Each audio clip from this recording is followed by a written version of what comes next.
안녕하세요 여러분. 생명 시스템 형성평가 문제풀이 시작하도록 하겠습니다. 1번 문제 보겠습니다. 왼쪽은 세포호흡, 오른쪽은 연소하는 과정을 나타냈습니다. 연소는 세포호흡보다 낮은 온도에서 일어난다. 아니죠. 연소는 400도 정도의 온도에서 일어나니까 세포호흡보다 훨씬 높은 온도에서 일어나고, 그 다음에 여러분이 그림을 봐도 알 수 있듯이 세포호흡은 이렇게 에너지가 단계적으로 방출이 되고 연소는 한꺼번에 방출이 되죠. 그래서 2번도 틀렸고요. 속도는 어떨까요, 여러분? 속도는 연소가 훨씬 반응이 더 빠릅니다. 근데 연소보다 세포호흡의 반응이 빠르다고 했으니까 틀렸고요. 4번, 세포호흡에는 이렇게 에너지가 방출되는 요 단계마다 아주 다양한 생체 촉매 효소가 필요합니다. 그래서 4번이 맞는 설명이었고요. 5번은 세포호흡에서 방출되는 에너지의 총량은 연소보다 많다. 자, 여기서 방출되는 에너지의 총량은 세포호흡이나 연소나 똑같습니다. 왜냐하면 둘 다 포도당을 최종 분해 산물인 이산화탄소와 물로 만드는 거기 때문에. 그래서 5번은 틀린 설명이라 정답은 4번이 되겠습니다. 자, 2번 문제 보도록 하겠습니다. 과산화수소가 분해되는 반응에서 카탈레이스 유무에 따른 에너지 변화를 나타냈습니다. 여러분, 이 빨간 그래프는 자, 여기 과산화수소의 높이에서 이 빨간 그래프의 언덕을 넘어간다고 생각을 하면 이때 필요한 에너지, 활성 에너지의 크기는 A가 되겠죠. 그 다음에 파란색 그래프로 따진다면 이 과산화수소의 높이에서 보는 거예요. 그러면 얘가 출발했을 때 넘어가야 되는 언덕의 높이는 B가 되겠죠. 요만큼만 넘어가면 되니까.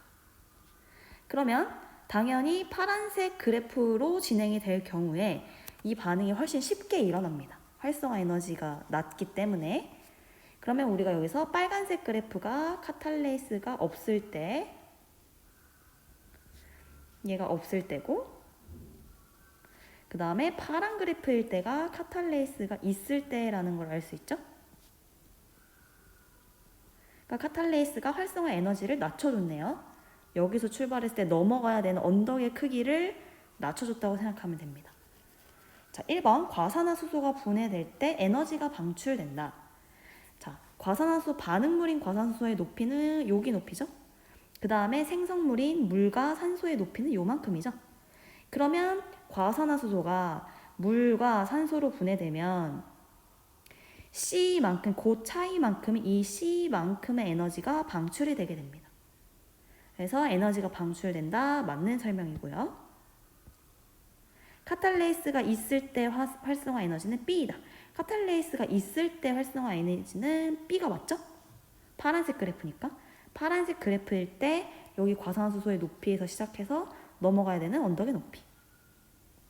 그 다음에 카탈레이스의 작용으로 감소한 에너지의 크기는 원래 A만큼의 에너지가 필요했는데 B로 작아졌으니까 크기는 A-B겠죠. 그래서 3번이 틀린 설명이 되겠습니다. 그 다음에 4번 C.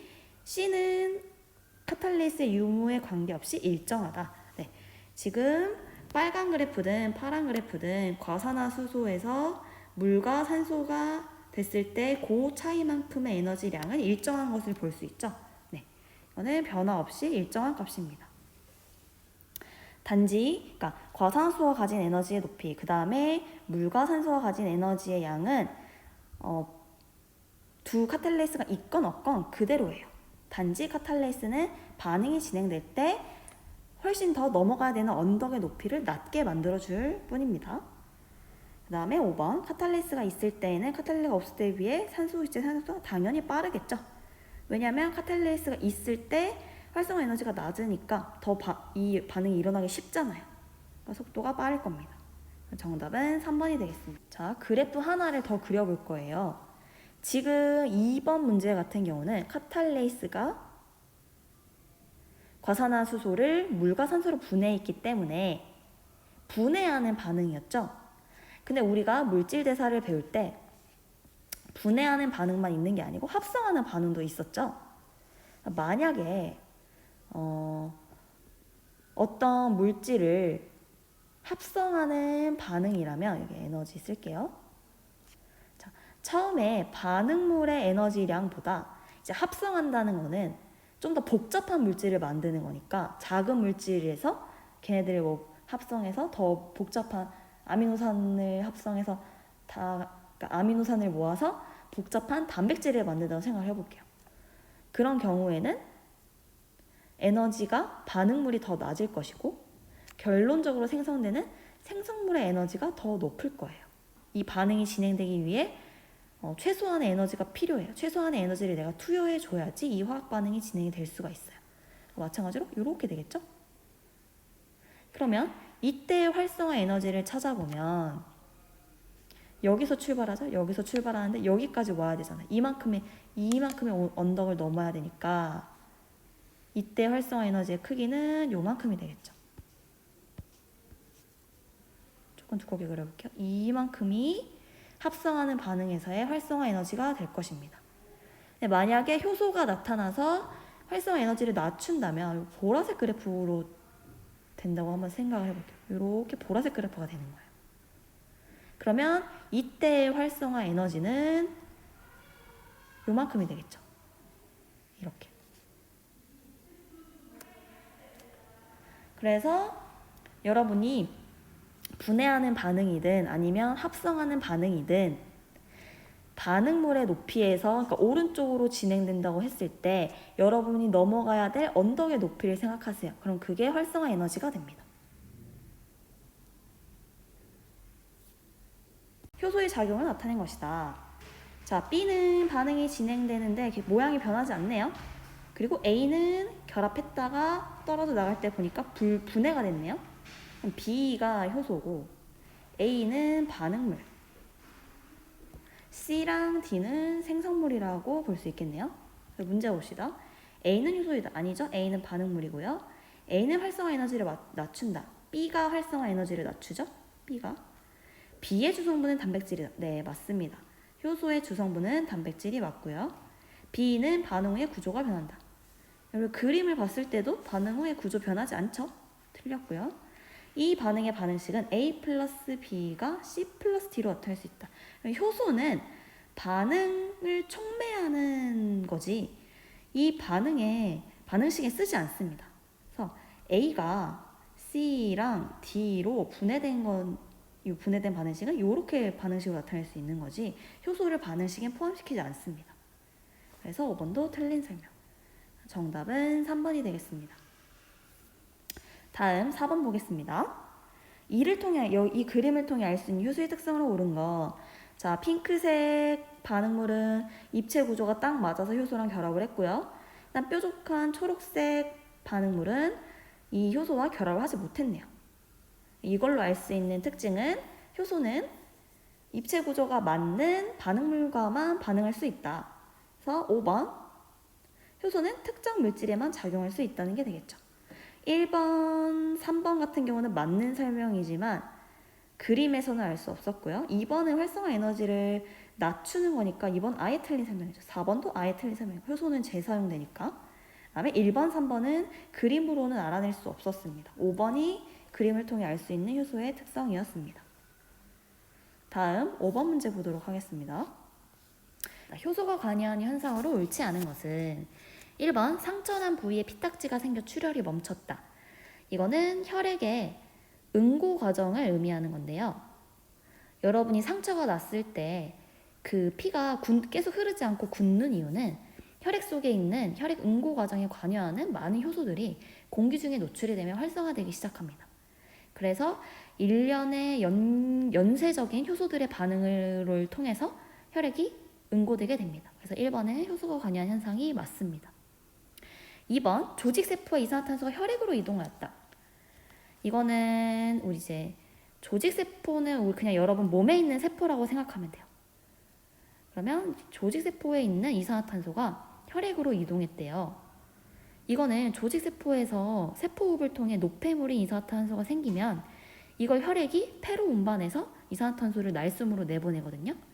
이 과정에서는 이산화탄소가 이동하는 방법을 우리 예전에 배웠었죠.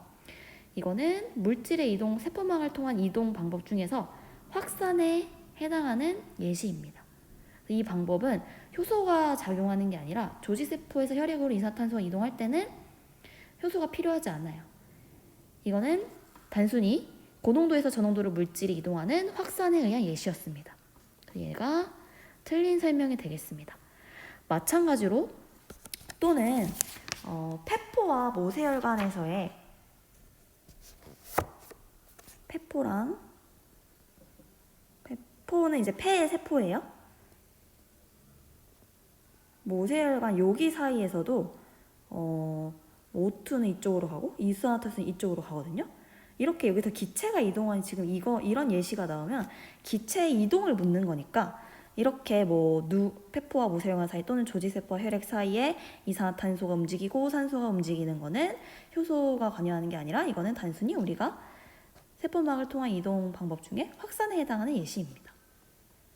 그 다음에 3번 밥을 오래 씹었더니 잘게 부서지고 단맛이 났다. 이거는 소화 과정을 얘기하는 거죠. 오래 씹으면 녹말이 점점 분해돼서 잘게 부서지고 단맛이 나는 거니까 당연히 소화 과정에는 소화 효소가 관여를 하죠. 그 다음에 세포에서 포도당을 물과 이산화탄소로 분해한다. 이거는 세포호흡을 의미하는 것이죠.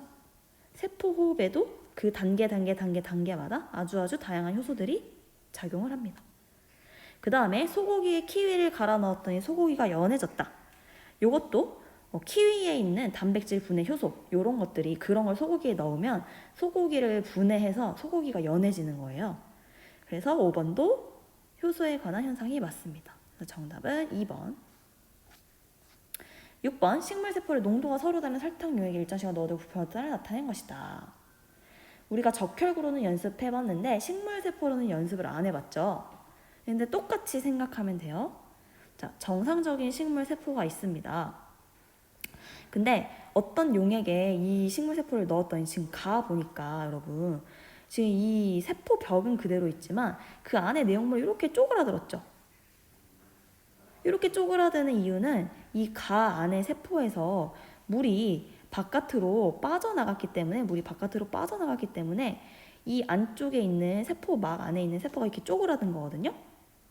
그러면 이 세포로부터 바깥으로 물이 빠져나갔으니까 바깥이 고농도고 안쪽이 상대적으로 저농도인 거겠죠. 그렇다면 가는 이 세포를 고장액에 넣었을 때가 되겠네요. 그러니까 물이 빠져나가서 이 세포 세포 안에 내용물이 이렇게 쪼그라든 걸 볼 수 있고요. 나 같은 경우는 정상일 때보다 지금 세포가 부풀었죠. 세포가 부풀었다는 거는 세포 안쪽으로 물이 들어왔다는 뜻이잖아요. 그러면 세포 안쪽이 상대적으로 고농도였고 바깥이 상대적으로 저농도였다는 뜻이겠네요. 그렇다는 거는 나는 저장액에다가 세포를 넣은 상태가 되겠네요. 왜냐하면은 이제 이거는 삼투에 의한 현상이니까 바깥이 저농도고 세포 안쪽이 상대적으로 고농도면 물이 세포 안으로 들어와서 요 이제 양쪽의 농도를 같게 만들려고 하겠죠. 그래서 삼투 현상에서는 물이 저농도에서 고농도로 이동했다고 했습니다. 그래서 여기도 화살표 보면 저농도에서 고농도로 물이 이동하고요. 그 다음에 오른쪽에서도 저농도에서 고농도로 물이 이동하고 있습니다. 이때 이동 방법은 삼투인 것도 알아놓으세요. 보기 기억 보겠습니다. 가는 세포를 농도가 높은 용액에 넣은 것이다. 맞아요. 가는 고장액에 넣었을 때니까 맞고요. 니은 세포가 나와 같은 상태로 될 때에는 세포에서 빠져나가는 물이 안으로 들어오는 물보다 많다. 빠져나가는 게 들어오는 것보다 많다고 했어요. 여러분 나를 잠시 보세요. 자, 결론적으로는 바깥에서 안쪽으로 물이 들어오지만 이게 실제로는 나가기도 합니다. 근데 나가는 양은 조금이고 들어오는 양이 훨씬 많기 때문에 이제 순물의 이동량을 보면은 나가는 것보다 들어오는 게 많아서 결국에는 우리가 볼 때는 물이 들어오는 것처럼 보이는 거예요. 그래서 나가는 것보다 들어오는 게 많습니다. 나의 상황일 때는. 마찬가지로 가일 때는요. 이제 선생님이 최종적으로는 나가기 때문에 이렇게 나간다고 그려놨는데 실제로는 들어오기도 합니다. 근데 조금씩 들어오는 양은 적은 거예요. 들어오는 양은 적고 나간 양은 훨씬 많기 때문에 우리가 결론적으로 이 세포를 봤을 때는 물이 나가는 것처럼 보이는 거예요. 그래서 나와 같은 상태일 때는 빠져나오는 물이 많은 게 아니라 들어오는 나오는 물이 더 많죠? 들어오는 물이 더 많아야지. 반대로 설명했죠. 니은은 틀린 말이 되겠습니다.